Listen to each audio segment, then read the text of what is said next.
The Afghanistan veteran ventured into the brush. Yeah, the Afghanistan veteran, the guy who fought for Canada, and you're going to punish him with what? Led to a $28,000. It makes your blood boil, doesn't it? $28,000 fine to a veteran for going on land that he essentially owns and is just being held in trust by these complete clowns.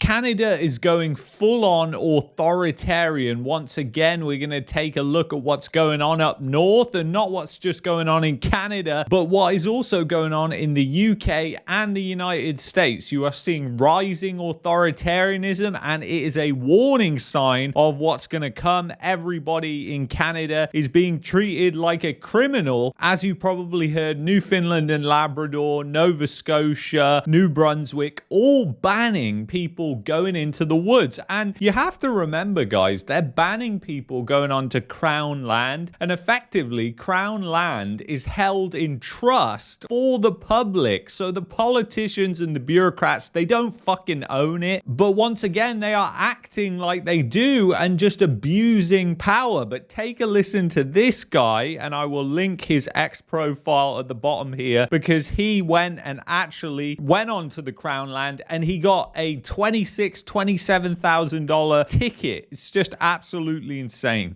Similar measures to stop the risk of wildfires, telling people to stay out of the woods and fining them big time if they disobey. Unbelievable. It's not if you disobey. Going over well.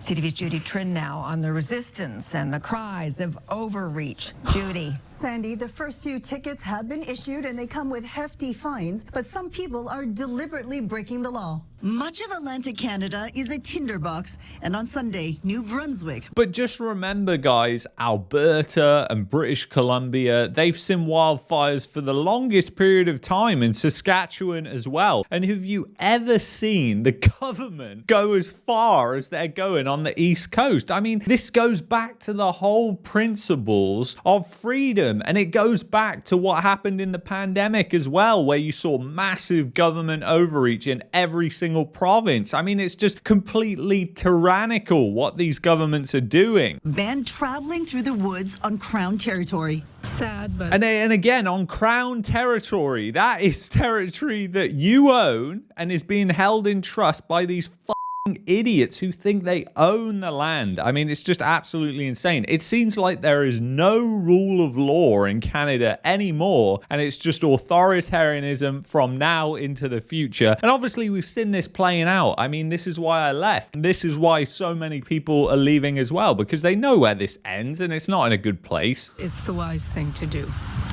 New Brunswick is the second province to do so. We're telling Nova Scotians, stay out of the woods. Less than a week after it was in place, there are plans to challenge Nova Scotia's ban. This is not the woods.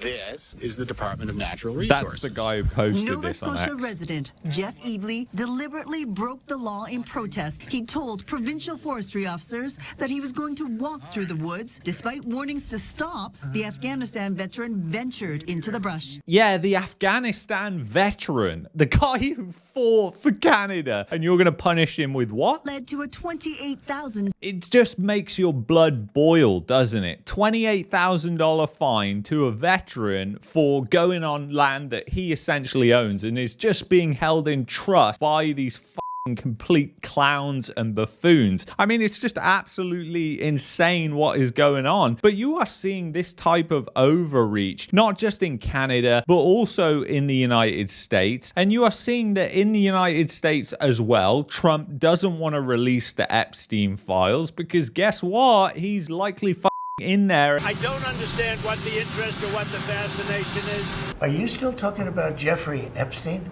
This guy's been talked about for years. And are people still talking about this guy, this creep? And there are all these elite people that aren't going to jail. And most of the general public in the United States wants them to release the Epstein files, but that's never going to happen, is it? And then you've got in the UK, they're just arresting people over social media posts. I mean, this is just completely insane. And this is just the norm of what's coming. You have seen these massive censorship laws that have been rushed through by even minority governments in places like Canada that give overreaching powers to regulators in order to regulate what you see on the internet, which is massive government overreach. And once again, it's just this government pointing the finger and saying, we know best, you don't have a clue. And you have to remember, these are governments that lied to everybody over the course of the pandemic. And having seen what happened during the pandemic, it should have been an eye-opener to people of what is coming. We've already seen that they've been discussing things like carbon passports at the World Economic Forum. We're developing, through technology, an ability for consumers to measure their own carbon footprint. What does that mean? That's where are they traveling? How are they traveling? What are they eating? What are they consuming on the platform? So individual carbon footprint tracker.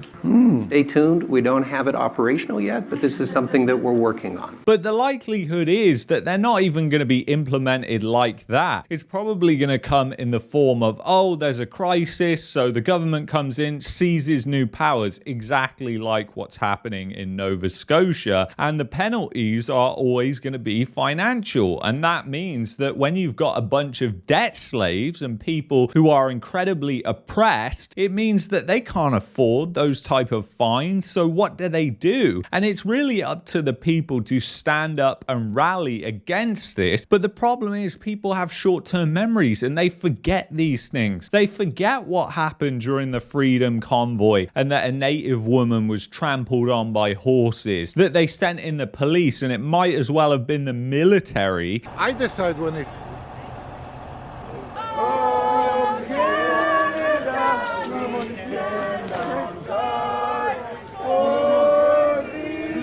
And it was just absolutely crazy what you saw for a protest. And yes, it was a disruptive protest. I mean, that is what a protest is designed to be. It's designed to disrupt something in order to get attention, in order to potentially get a resolution or potentially get a seat at the table. And what do? They just ignore these people. They call these people extremists and far right, and now they're trying to put them in jail. The Crown wants 7 years for Leach and 8 for Barber. In Canada, the maximum sentence for mischief can be up to 10 years in prison. And that just goes to show what is going to happen in the future when you stand up against your government. And people are getting to the point, they're getting pushed to the point where they're seeing what's happening in their country, because I've seen it too. The UK is not the country that it was 10, 20 years ago. It's going down a slippery slope. Canada is also on that slippery slope, albeit with higher living standards. And so is the United States, albeit with higher living standards. But they're all heading down this same slope of a uniparty and authoritarianism that is rising no matter who's in charge. And people should really have warning bells going off in their head and thinking, hey, I need a plan B, because it's getting really gnarly in this country right now. Crime is rising. I'm not allowed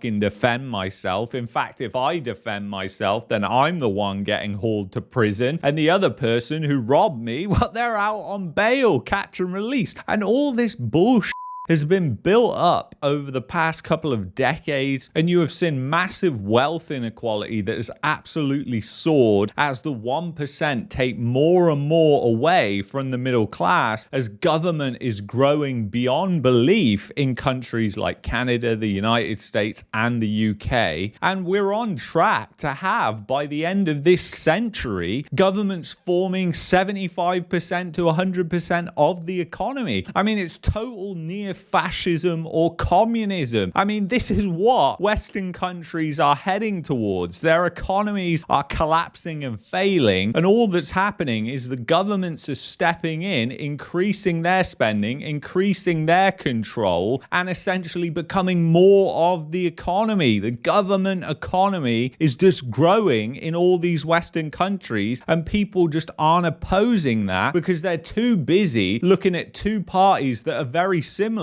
going, oh, maybe this one's going to be better this time. It's absolutely ridiculous, and people need to wake up and leave before it's too late, before they shut that door and before they trap them in it. So anyway, if you've enjoyed this video, I'd highly recommend you check out this video here. I will see you in the next one.